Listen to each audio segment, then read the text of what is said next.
Caitlin Clark effect hasn't reversed the decades-long decline in girls' basketball participation. Plunging participation in girls' basketball led one of Nebraska's largest high schools to cancel its varsity team for the year. Plunging participation in girls' basketball led one of Nebraska's largest high schools to cancel its varsity team for the year. The decision by Grand Island Senior High School, the state's third largest with more than 2,600 students, reflects a national decline in participation in the girls' sport, even as the popularity of women's basketball behind the likes of Caitlin Clark and Angel Reese has sent record numbers of fans flocking to arenas or tuning in on TV. Schools across the country have made similar choices, but that hasn't made the move any easier for those passionate about Grand Island basketball. We've seen the train coming. We've been sitting on the tracks forever. But frankly, people just didn't want to do the heavy lifting that was required, said Jeremy Jensen, a former Grand Island mayor and high school soccer coach who wishes more had been done to build a sustainable girls' basketball program. The high school in the largely blue-collar city of 52,000, about 120 miles, 190 kilometers, west of Omaha, decided to cancel its varsity and junior varsity teams this year after no juniors or seniors went out for the sport.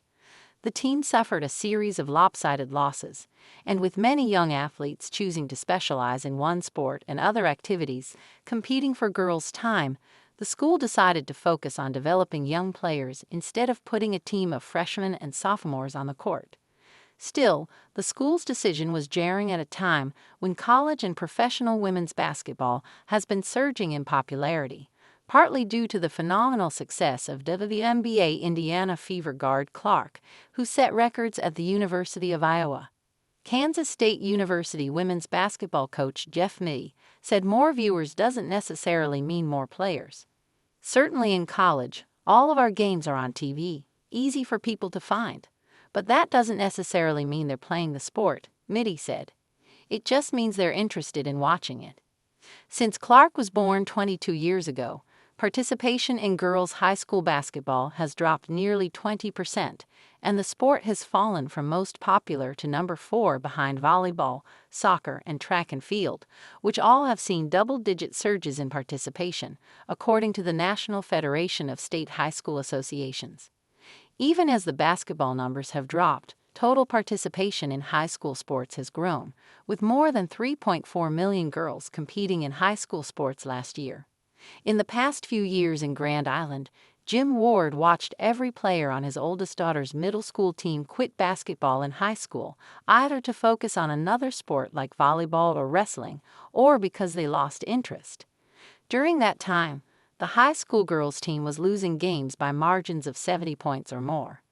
The team lost 43 of its last 44 varsity games and has not won more than 3 games in a season since 2016-17, with its last winning season in 2009-10. If you're Grand Island going into Omaha facing some kids that are going to go D1, Division I, and you can only keep up with them for the first half of the first quarter, would you want to play longer? Asked Ward, who serves on the Booster Club board and has a daughter on the team in 10th grade.